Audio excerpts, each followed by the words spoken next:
Hey there, it's Phil Martin. Again, I wanted to do this video a little earlier in the month, but with everything that's going on with the pandemic, and I work two jobs, and both of which are essential jobs. Kind of lost track of time and let this get away from me, but it doesn't matter because I'm doing it right now. Um, One of the things that I wanted to do was I wanted to take a moment and talk about um, what the early years were like for me on the spectrum, and learning I was on the spectrum and kind of developing into understanding that whole deal.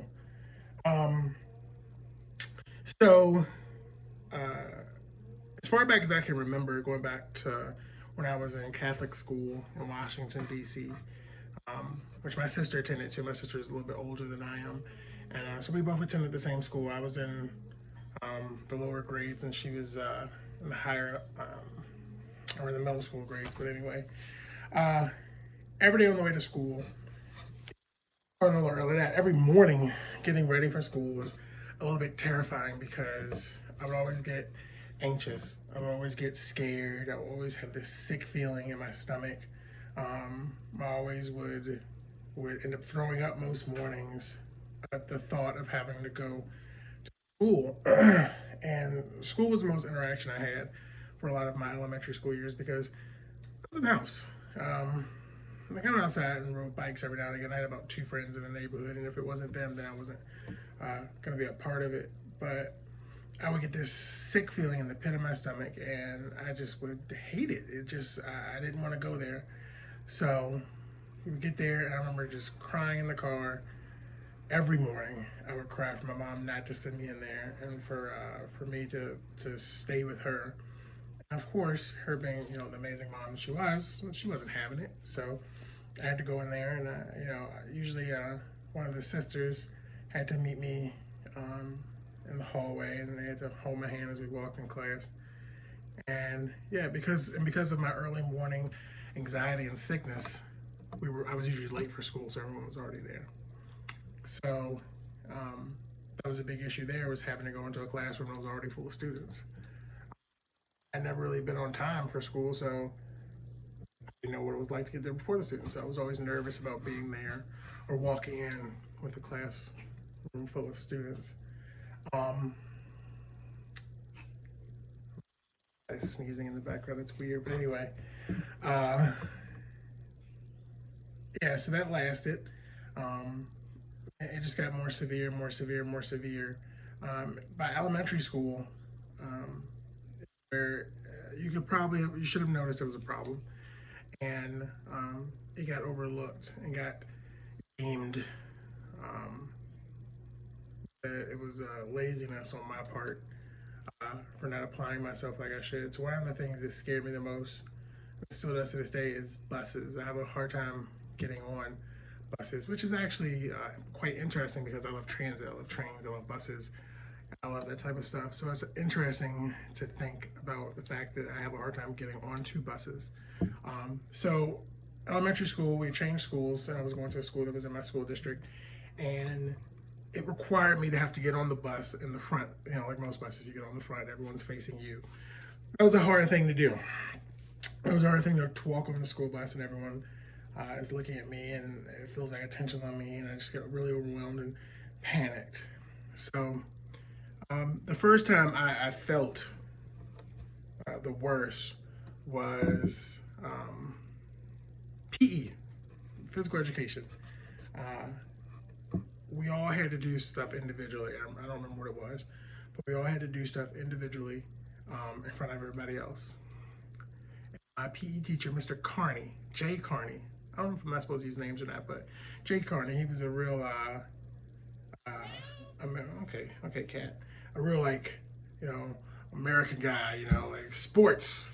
So he did not take too keen to me not wanting to do things, and you can see in his facial expressions he was upset.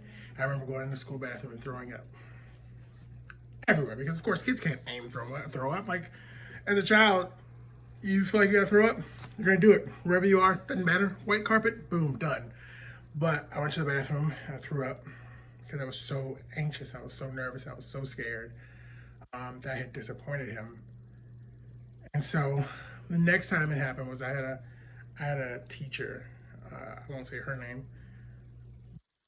I was in third grade or second grade, and we were doing math problems, and she made us all individually do the math problems on the board. So she wrote out a bunch of math problems, and one by one we had to go up and answer it. So we got to my math problem. I was so scared and so anxious and so overwhelmed that I had to stand up. That I couldn't. I told her I didn't know. I told her I was like, I don't know the answer. And she turned. I sat all the way on the left hand side of the class, and she held up a paper, and she held it up like this to the right hand side of the class, and she whispered something. I don't remember what she whispered, but the whole class laughed. And I missed like 3 days of school after that. This is like third, second grade. Second grade. This is second grade. So that made me really not want to be around people. It made me really just want to stay to myself. Um, this is just like the social aspect of everything. Um, in school, you know, they serve you lunches. You really can't choose what your lunch is. I I'm 30 currently, and for a good portion of my life, the only thing I ate was chicken nuggets, chicken tenders, pizza, cheeseburgers, and hot dogs, macaroni and cheese, and grilled cheese. That was it. That was my entire diet. That was all I ate, and for the most part, that's all I still eat to this day.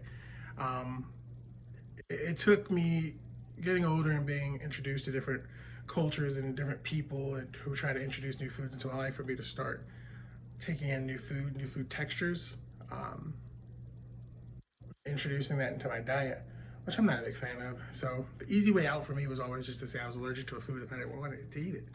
Um, there are certain foods to this day I still say I'm allergic to, which I'm actually not. Sorry if anyone sees this. And I told you I was allergic to some food you made once, but it's just yeah, it's the diet was real picky in elementary school, and you can't really be choosy. You know, you get served something, you really can't say, I don't eat this, because they're going to say, well, if you're hungry, you're going to eat it, which is not the proper response in my book, but we'll say it a lot. Um, but navigating through school, I got out of elementary school. I don't know how. I made it to middle school, where during middle school I had another tragedy kind of hit because I was faced with homelessness um, during middle school. So I was homeless during middle school and the first couple of years of high school itself. Um, so that was a big stressor on top of everything. So I wasn't prepared for high school. I went to the biggest school in the county I lived in.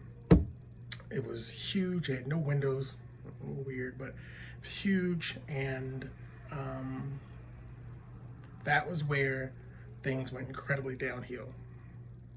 Because in middle school and elementary school, you kind of, there's these mother figures almost of the, I mean, they're kind of there. They're kind of helping you along. They understand that you're young. But high school is a different breed of teachers. These are some hybrid drill sergeant style teachers in high school when I was there. But um, one of the teachers that I met was a lady, and I remember she kept asking me, was I stupid? She kept asking me, was I retarded? And the reason was, I didn't come to school. Like my first year of high school, I maybe was absent about 90% of the school year, and that was because I would skip school. I couldn't go into this setting. I couldn't do it. There was too many people. I was frustrated. I, I just couldn't do it. I could not bring myself to do it. And I knew the outcome or the what people say, you know, high school dropouts look like. And even though I knew that and I was terrified of that, I could not do it. So that lasted for 3 years. It lasted 3 years of me missing about 90% of the school year. And then the beginning of the fourth year, we met with this school psychologist and we had an IEP meeting, and she came in, and I remember she was tall, she was a tall white lady. She had like kind of black hair, and she had like some gray strands in it. She wore these glasses, and she was kind of pale, but she had on makeup, but she was still pale. And she sat across the table, and she talked in this like high, calming, comforting voice. She was like, "Well, if you don't want to go to school, you can just drop out." I remember her saying that to me. I was I think I was 15 at the time, and I was confused because I thought she had to be 16 to drop out. I was like, well, if this was the case, I would have been dropped out. But she said, I remember, I will never forget this. She said, well, you love trains so much. Um, I guess you should drop out and drive a train. And in the short view of it, that sounded like a really good plan to drop out um, of high school at the age of 15 and go drive trains. Sign me up. But luckily, my mother was there and she understood that was not the answer. So my mother did make some complaints, and she expressed her disappointment with that answer. And so I had the school system kind of squandering to kind of figure out, okay, well, let's look deeper into this since this isn't just a I'm going to drop out situation. So they began to have me tested by several different doctors every day of the week, between private doctors, school doctors, and as well as the University of Maryland. And they came back with Asperger's, which, as a 15-year-old, I assumed it was pronounced ASS, burgers, Burgers. So I was like, what is this? So um, that was that. And so that led to me being transferred to a new school. Um, the school was a school that were at smaller classroom settings, and they focused a little bit more on um, students with different disorders.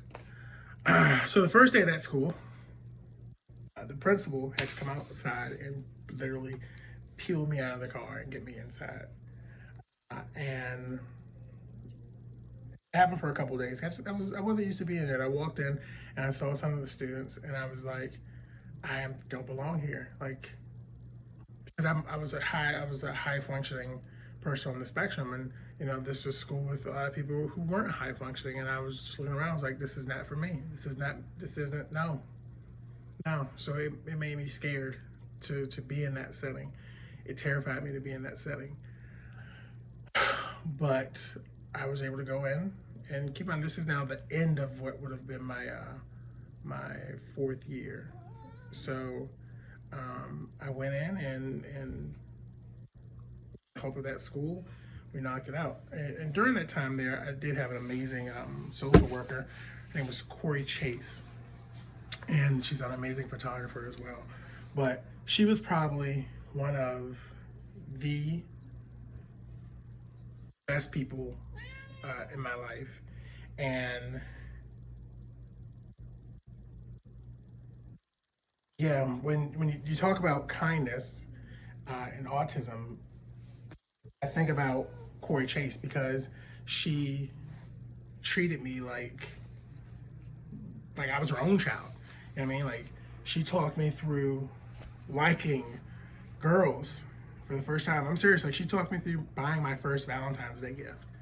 Like like I hid my first Valentine's Day gift in her office to give to the girl I wanted to give it to. Like she she was a very important role in my life.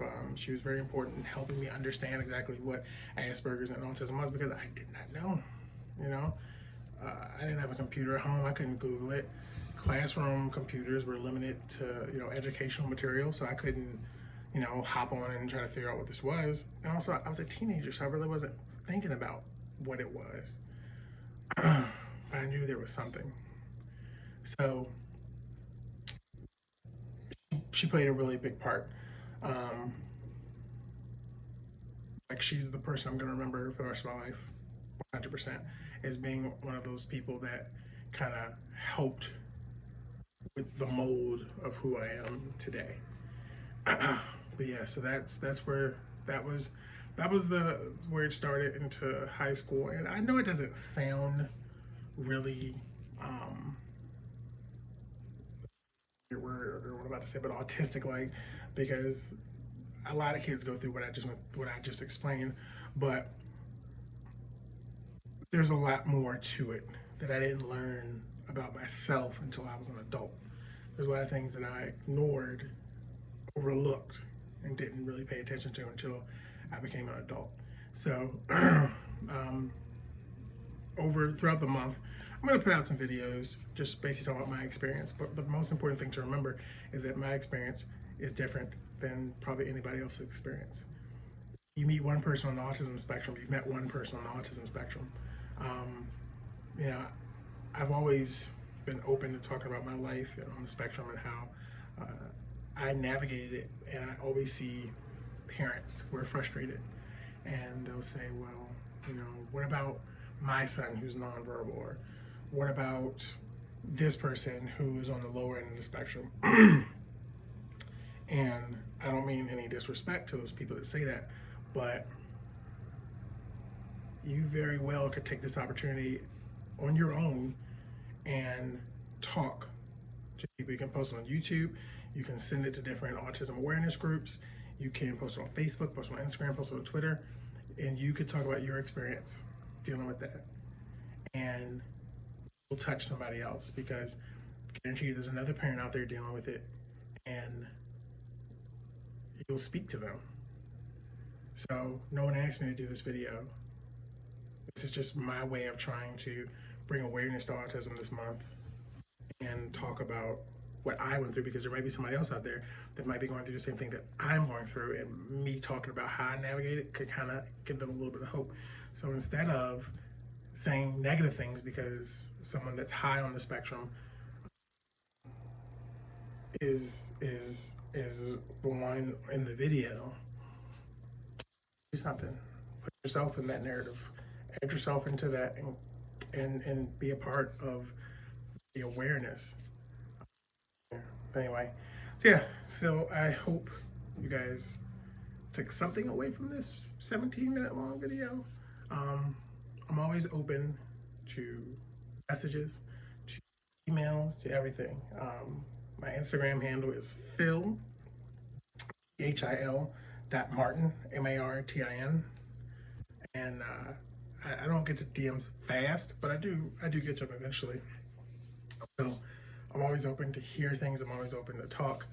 Um, so drop a line. Let's start that conversation about anything you want. The next videos I'm going to talk about um, stuff like having a job and what happened after high school and maintaining relationships. So hopefully you watch again.